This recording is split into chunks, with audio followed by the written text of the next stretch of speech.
Hey friends, welcome back to Virtual Sunday School. Today I'm sitting here in the beautiful Memorial Garden here at Central. You may remember a few weeks ago was Easter.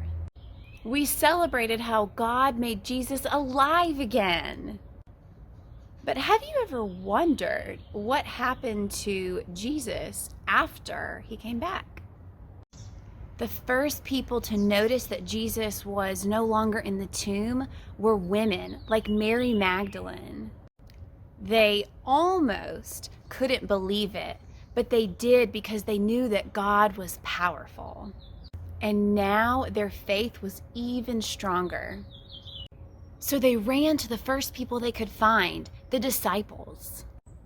But when they told them, some of the men did not believe them. They wanted to see for themselves that Jesus was no longer there. However, a few of Jesus' beloved disciples believed them, and they ran as fast as they could to see for themselves. And they too almost couldn't believe it, but they did. God had really done it. Jesus really was who he said he was. But then what happened? Well, Jesus wanted to go and find the rest of his disciples. So he went out to find them, and along the way, he ran into two of his disciples walking down the street. So today we're going to use these wooden figures and our imagination to retell the story of when Jesus walked down the road to Emmaus and ran into his disciples.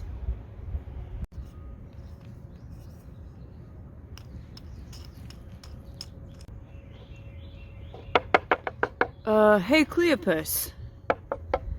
Yes, Simon Peter. Let's walk down to the village of Emmaus. Okay, the village of Emmaus is about 7 miles from here though, here in Jerusalem, so we better leave now. So Simon, I still keep thinking about what happened to Jesus. Me too! I can't believe they killed him. And the way they nailed him to that cross by his hands, that had to be painful. I know. I can't even imagine it. And when they stabbed him in the side, oh, that looked like it really hurt. Do you think what Jesus said is true? That soon we would know that he is who he said? I've been thinking the same thing. I can't believe his body was missing this morning. Excuse me, what are you two discussing together as you walk along? Do you know that guy? No, I don't, but he looks really familiar. So not to be rude, but are you the only one visiting Jerusalem who does not know the things that have happened here these last few days? I mean, come on. What things are you speaking of? About Jesus of Nazareth? Have you heard of him? He was a prophet, powerful in word and action before God and all the people. It's kind of sad. The chief priests and our rulers handed him over to be sentenced to death. And they crucified him. But we had hoped that he was the one who was going to redeem Israel. And what is more, it is the 3rd day since all this took place. Not to mention, some of our women amazed us. They went to the tomb early this morning, but didn't find his body. They came and told us that they had seen a vision of angels who said he was alive. Then some of our companions went to the tomb and found it just as the woman had said, but they did not see Jesus. How foolish you are, and how slow you are to believe all that the prophets have spoken.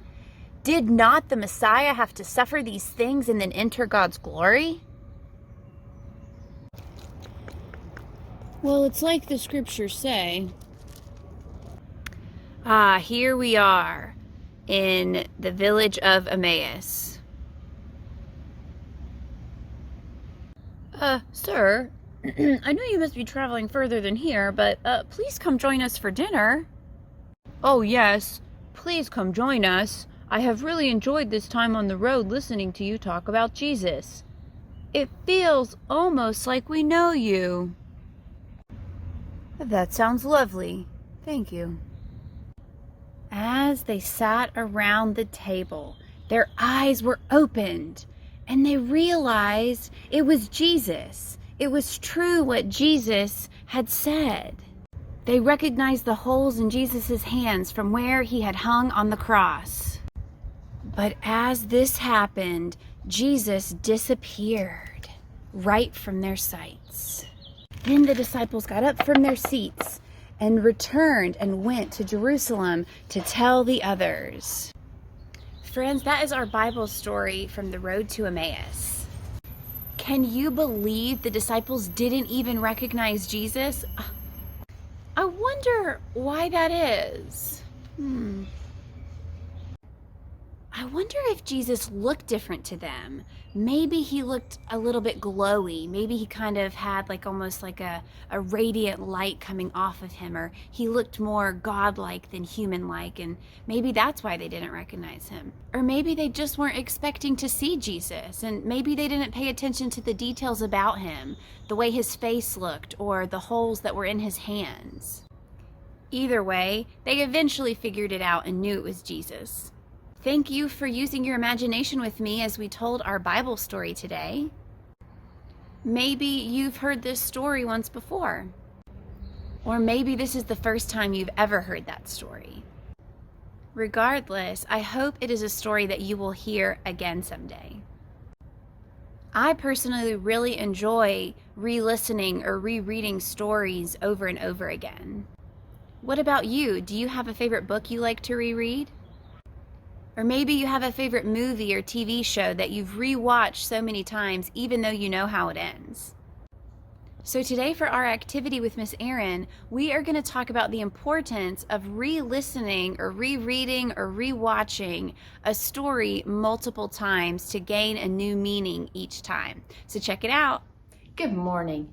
Today we're going to read a story. And when I read this story, we're going to read it 2 times. And each time I'm going to have you think about it a little bit differently. Okay? The book is called Duck Rabbit. And the first time I read it, we're going to be Team Duck. And you're going to see a duck.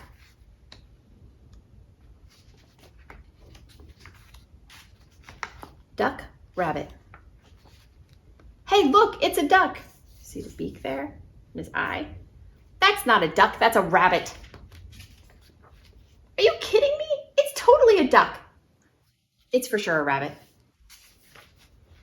See, there's his bill. What are you talking about? Those are ears, silly. It's a duck and he's about to eat a piece of bread. It's a rabbit and he's about to eat a carrot. Wait, listen, did you hear that? I heard duck sounds. Quack. That's funny. I distinctly heard rabbit sounds. Now the duck is wading through the swamp. No, the rabbit is hiding in the grass. There, see, it's flying. Flying, it's hopping. Look, the duck is so hot he's getting a drink. No, the rabbit is so hot he's cooling off his ears. Here, look at the duck through my binoculars. Sorry, still a rabbit. Here, ducky ducky. Here, you cute little rabbit. Oh, great, you scared him away. I didn't scare him away, you scared him away. You know, maybe you were right. Maybe it was a rabbit. Thing is, now I'm actually thinking it was a duck. Well, anyway, now what do you want to do? I don't know. What do you want to do? Hey, look, an anteater. That's no anteater. That's a brachiosaurus. The end. So this time, when I read it through, pay attention to the person who's calling it a duck and see if it looks, or a rabbit, and see if it looks more like a rabbit this time. Hey, look, a duck. That's not a duck, that's a rabbit. Are you kidding me? It's totally a duck. It's for sure a rabbit. See, there's his bill. What are you talking about? Those are ears, silly. It's a duck, and he's about to eat a piece of bread. It's a rabbit, and he's about to eat a carrot. Wait, listen, did you hear that? I heard duck sounds. Quack. That's funny. I distinctly heard rabbit sounds. Sniff, sniff. Now the duck is wading through the swamp. No, the rabbit is hiding in the grass. There, see, it's flying. Flying? It's hopping. Look, the duck is so hot he's getting a drink. No, the rabbit is so hot he's cooling off his ears. Here, look at the duck through my binoculars. Sorry, still a rabbit. Here, ducky ducky. Here, you cute little rabbit. Oh, great. You scared him away. I didn't scare him away. You scared him away. You know, maybe you were right. Maybe it was a rabbit. Thing is, now I'm actually thinking it was a duck. Well, anyway, now what do you want to do? I don't know. What do you want to do? Hey, look, an anteater. That's no anteater. That's a brachiosaurus. So, this book is kind of silly, but it does show you. You could look at this book and you could see a duck the whole time. And you might pick up this book later and think, you know what? I totally see a rabbit in this book. The Bible can be like that as well. We can hear the same Bible story, the nativity story, the story of Jesus being born. And we can think about that story, about how Mary felt. We can read the story again and think about how Joseph felt. When you read the same things at different ages or different times, or even trying to look at a different perspective, the story can seem different. So this week, I want you to take time to read something, a book, the Bible, it could be a children's Bible, and try to read it twice. Read a story twice. See if you can find something different the second time you read it. I hope you enjoy it, and we'll see you next week. Bye-bye.